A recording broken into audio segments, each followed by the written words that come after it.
Yeah. All right. So at this point, we're in San Diego, but I'm going to take a step back. I kind of left something out that's pretty relevant in my journey.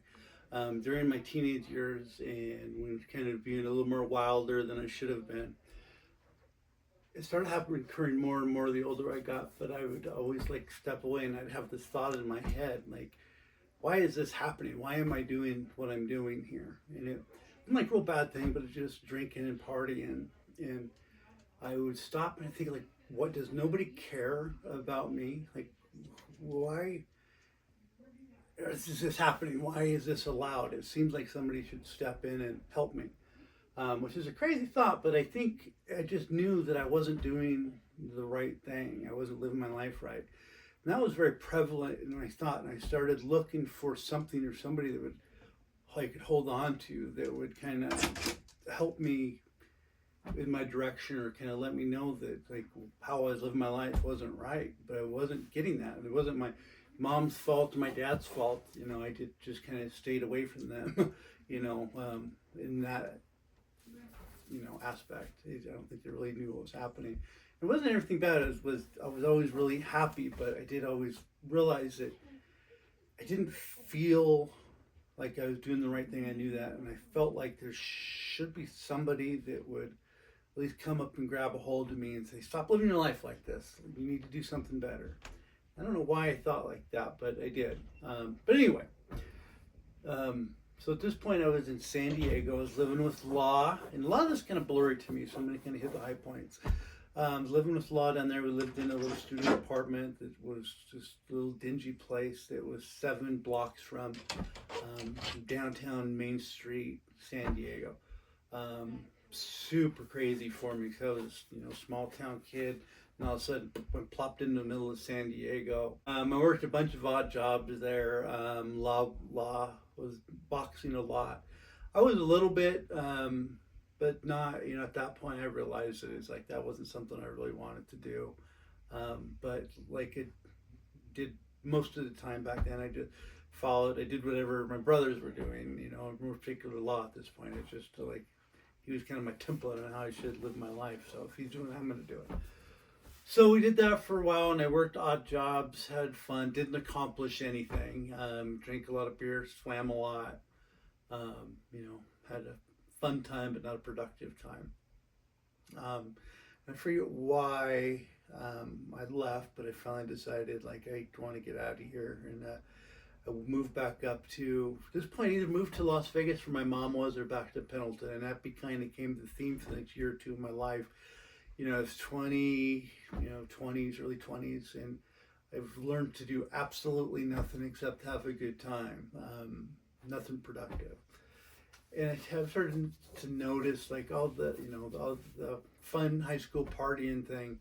A lot of people kind of continued down that path, and I started to see like that was a very negative outcome. I didn't want to do that. Things became a little more serious with. I've seen more people starting to use the harder drugs and stuff, and I was like, oh, I don't want to do that. I don't want to go down that road. But I really didn't have any direction at all. I was just working odd jobs, and I was moving back and forth. I'd go up to Pendleton for a while, stay with friends. I'd go down to San Diego and stay with Law. We'd go back to Las Vegas for a while, go down to San Diego, stay with Law, go back to Pendleton. So I did that for a couple of years, just accomplishing absolutely nothing. At one point, I moved to, I think I was 22, 23 years old. And it was really starting to dawn on me that I have to get, my life together, or to figure things out. And I moved up to La Grande. I was living with my Uncle Bill, who was there. I got a job at a gas station. Again, not really doing much. I think I actually enrolled in college, which was ridiculous. I could hardly spell college. And I thought, all right, I guess I'll go to college. So I started taking like general classes in college, and I think I went the first day. And right around the first day of college, there's this new girl got a job as a cashier in the tex guild I worked at. And immediately, I like this girl. I like her a lot. Very pretty, very, to me, there was just something very different about her from all the girls I've met before. And I could feel it, like there's something different here. so we started hanging out together a little bit, and I just like immediately was completely in love, like a point that I've never felt before, and I like had a ton of respect for this girl, and I have never felt that way about any girl before. It's like this girl has self-respect, she has morals, it's like all these wonderful things, and she liked me, and she was just, I was infatuated with her. She was, just some completely different animal than I've ever came across before. And I was absolutely hooked. And so we started dating. Obviously, that turned out to be my wife, Nicole. We started dating. Again, I just can't emphasize that how special of a person she was. I've never really, not to be mean, but I never like didn't have disrespect, but I never had respect for any of the other girls I went out with. Just kind of it was what we were supposed to do. But this girl was just so special. And I was so shocked that she liked me, and immediately we just started spending all time together. And I just decided, like, she was going to college as well, and we just didn't go to college, and we didn't go to school. We just spent all of our time together, and just completely fell in love with her. Dropped out of college. They didn't want to go, and 3 or 4 months into me knowing her, she got pregnant, and I was like, I'm not prepared for this at all. Like any, it's just, what am I supposed to do? I work at Texaco 30 hours a week, So I was kind of blown away and a little bit in shock. I think she was as well. I didn't really know what to do, and a lot of the advice I got from people, a lot of the male figures in my life at the time, told me, this is not your problem. This is not your problem. You get away from her. Don't worry about it. Don't tie yourself down. This is a bad thing. You have nothing. Just take off, get out of there, never see her again. Not an option for me, because it's just like, I love this woman so much, even though I was only knowing her for a couple of months. It's like, yeah, I can't do that. Like, this is the woman I want to be with forever. And the reason why I told you all those times when I was younger and partying that I just wanted somebody to reach out and grab me, she was the person in my life that reached out and grabbed me. She genuinely cared about me. She genuinely wanted me to be a better person, and she genuinely made me want to be a better person for the first time. It made me want to put an effort into, being the best person I could. So we decided we were going to get married, and we picked up and we moved down to, my mother was living in Las Vegas at the time, so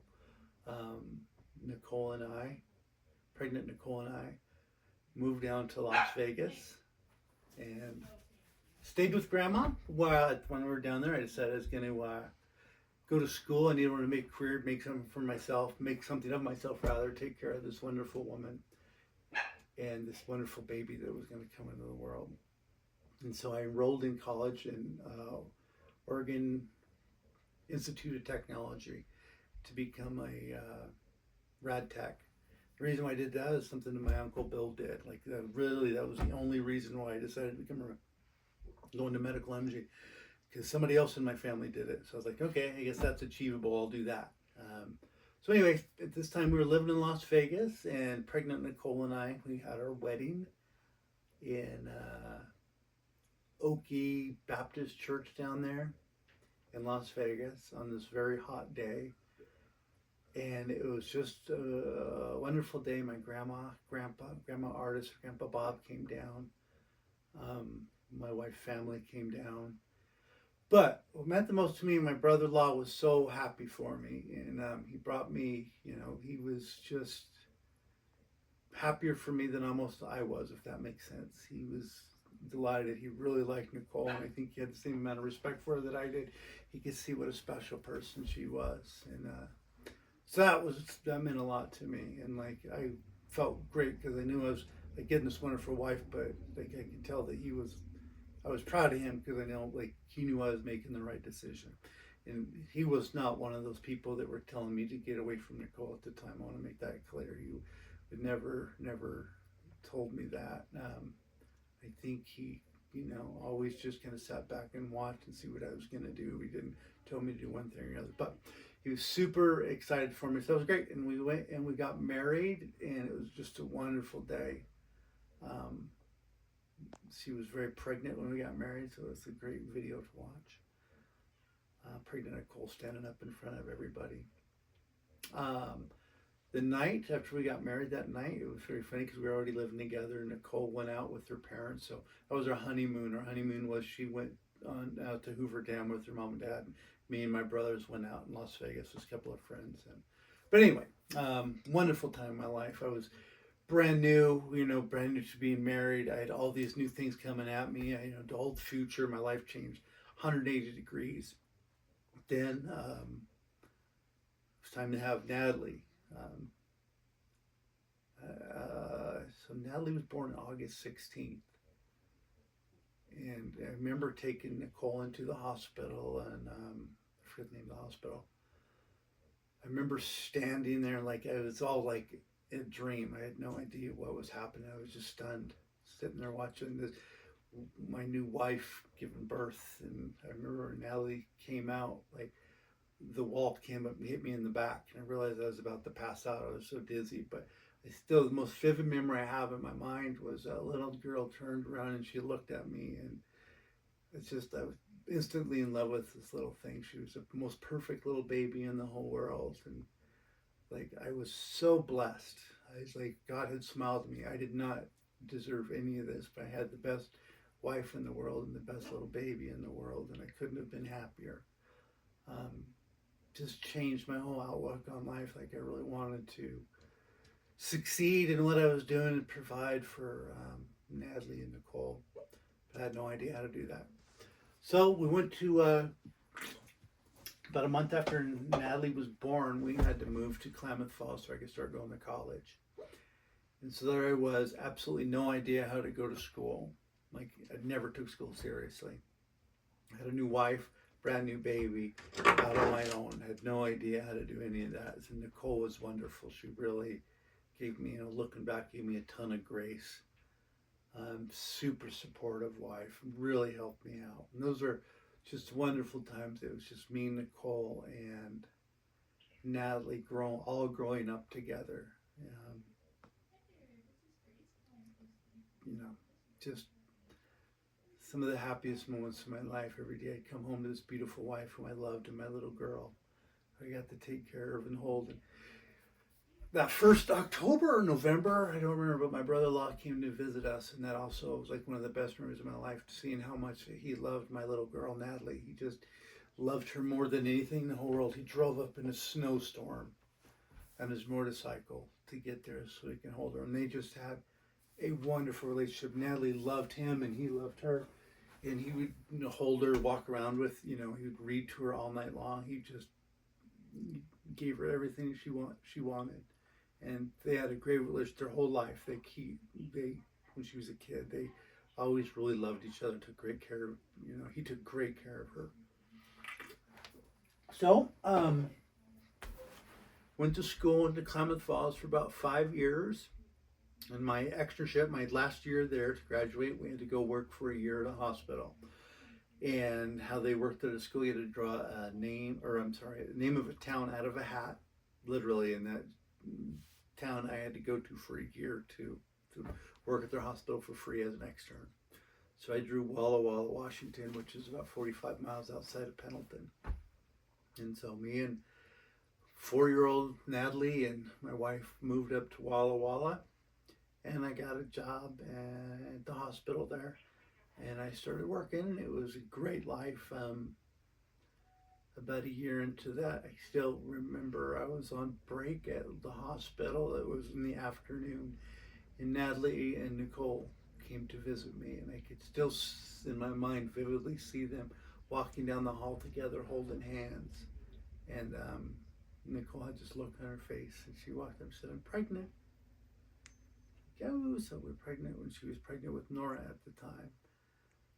And that was fantastic. We were so happy. And 9 months later, she had little baby Nora, who was a fat, little, beautiful little angel girl who I loved very much. And she was the sweetest, easiest going little baby in the world. This was a quiet, little, smiley baby. And things were going great, man. I had a good job, making a lot of money. I was doing good at my job. Had a beautiful wife who I loved, and had two beautiful daughters. And 6 months after Nora was born, Nicole came and told me she was pregnant again, and that was with Silas. So 9 months later, she had Silas, who little fat little baby, who was a smiley little guy first 9 months of his life and constantly talked. But I love all my kids, but I just love that little boy so much. Boy, I was so blessed. Like, the Lord gave me things that I had no business having. I didn't deserve them at all. But I had just this perfect family, this wonderful wife, and two little girls and a little boy. And we lived in Walla Walla for a couple years. At some point, Law moved up, and Law had his wife Lori and Connor and Quinn, and so we got to live there with them for a couple of years, and that was super nice, just wonderful. And all this whole time of my marriage, Nicole was much more spiritual than I was, but I was starting to wake up, and in retrospect, she again gave me so much grace, and I don't remember where this stopped, but somewhere in that time in Walla Walla, she looked at me and she said, "Do you think you're a Christian?" And I was like, "Yeah, I think so." She's like, "Good." But her asking me that question stuck in my head. I was like, "Why would she ask me that?" Of course I am. But I started thinking about it a little more. I never really, I believed in Jesus, but I never really thought, what does that mean? How does that change my life? Never really occurred to me, I guess. But she held my hand through that walk and never pushed anything I shouldn't say, or made me feel bad. But in retrospect, I should have been the spiritual leader in the house.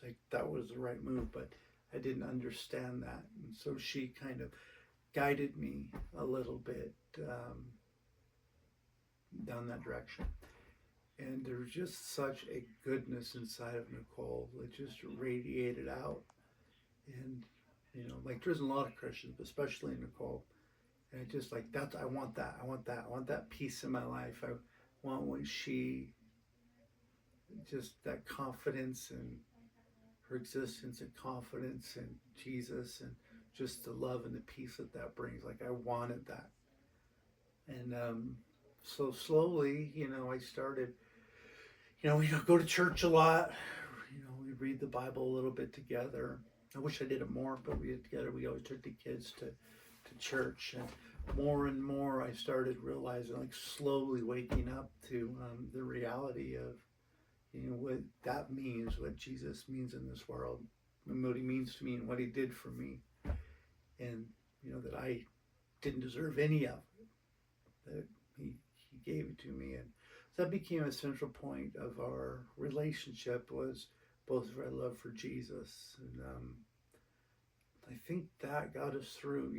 It was wonderful times, but like everybody, we had ups and downs and had some hard times. But both of us, our faith in Jesus, and I just knew that we were going to be together forever. So that really helped us kind of work through a lot of the issues we've had. So that was great. I was slowly kind of waking up to being a good, better Christian, or the person Jesus wanted me to be. I started getting real sick at my work though, and we really wanted adventure, so we moved from Walla Walla up to Bellingham, Washington. For some reason, in retrospect, I kind of wish I wouldn't have done that, but we moved up in Bellingham for 2 years. Beautiful area, but a real big place I just didn't feel like I belonged. A different, it was very liberal, and at that point I wasn't really aware of, where I stood politically. I didn't think about it very much, but I understood like these people up here are crazy. Like that liberal mindset's like it's not right. There's nothing good comes out of it. And I understood that. But we did live there for a couple of years. Um, from there, we moved to St. George, Utah, and I think mostly because my brother-in-law lived in Las Vegas. We wanted to be close to his family, and my grandma Artis lived in St. George, so moved down there. And my mom and dad moved to St. George as well, and we lived there for a couple of years, and then I wanted to kind of come back to the Northwest again after, I don't know why, I just started, I kind of got sick of my job. I wanted to change. Didn't realize how much family, I wanted to be around my family, but I had to get out of St. George too. I didn't really like my job. It was obviously a highly Mormon community, and it just didn't jive well with all of that. So I moved to Springfield, Oregon from there. And that's probably one of the biggest mistakes I made in my life. Again, I didn't realize how liberal Springfield was. And the people around there were in Eugene. And man, it was, not to be mean, they were just godless people. And I had to work around godless people for the most part. There was some good people there, but at this point in my life, I started realizing like what I had in Pendleton, and which means like it's smaller communities. Where I thrive, what I really liked. More conservative people was what I liked being around. Like I didn't enjoy big city. I didn't enjoy anything that offered it. I didn't enjoy being around any of that. And I wish I hadn't have raised my kids in that environment. And I think it's a difficult place to grow up. There's a lot of really bad influences in that area. But we lived there for 5 or 6 years, and at this point, Nellie graduated from high school. Nora and Silas were getting older, and we moved from there. We moved down to Prescott, Arizona. Again, I think mostly because I wanted to be closer to Law and his family, and Law lived down in Phoenix. So we moved to Prescott, and Prescott was a nice place, had a decent job there. Nora graduated from Prescott, I believe. Stayed there for a couple of years, and again, I didn't really feel like it was my home. Like at that point, I think I was in my 40s, and I just wanted to go back home. I was done going on adventures and looking at new places, and I get it. I've seen the world. I've seen as much as I wanted to, and I want to be back home, which is Eastern Oregon. And so, didn't want to be in Arizona anymore. So we moved back up to, first the only place I didn't get a job in Oregon was over in Corvallis. So I worked there for a couple of years, and we were able to buy a little farm in between Corvallis and Eugene at that point. And really beautiful place. Had some great memories there. Me and Nicole and Silas lived there, and we were able to raise chickens and turkeys and lambs, and Nicole had a horse, and it was a really cool time. But it was still, the west side of the mountains, too many people, too liberal. I'm getting older. I just, I've seen how the world works, and I didn't want any part of that anymore. So, job came open in Baker City, Oregon. We moved to Baker, where we're at now. Silas met a beautiful little girl named Abby, who's just the sweetest girl in the world. And Silas and Abby got married and lived with us for a couple of years while we lived here in Baker. Then they went off on their own, and they live in North Dakota now. I think that's right. And they're coming to see us, and all my kids are. He's the light of my life. I love those kids, all of them, so much. I wish I could go back and be a father again, and with the knowledge I know now. But I think one thing they did all know is that me and Nicole loved them with all of our heart, and we just want them all to know God. It's the one thing that I've learned in this world, and I think I started this, like observing the world and in different places. There's the mechanics of this world, or that it was designed by something. It was designed by God. obviously.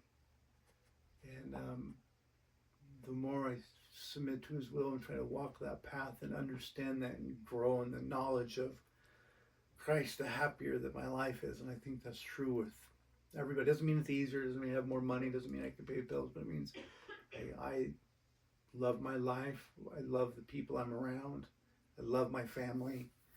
Those are all things that He's given me. And like whoever watches this in the future, like there's a ton of answers or a ton of questions in this world. Like the only one true answer is Jesus. Like just that's the truth, and that's the only real path to walk. And I've tried to walk many other paths, and there was a point in my life where I didn't want to believe it, but I am so thankful to my mother, because I do believe because of her and my belief that I've had the Holy Spirit with me, kind of letting me know at times in my life that things I were doing weren't right. I've always had those feelings. I tried to suppress it the best that I could, but anyway, here we are today, and I love Jesus. I love my family, and I couldn't be happier.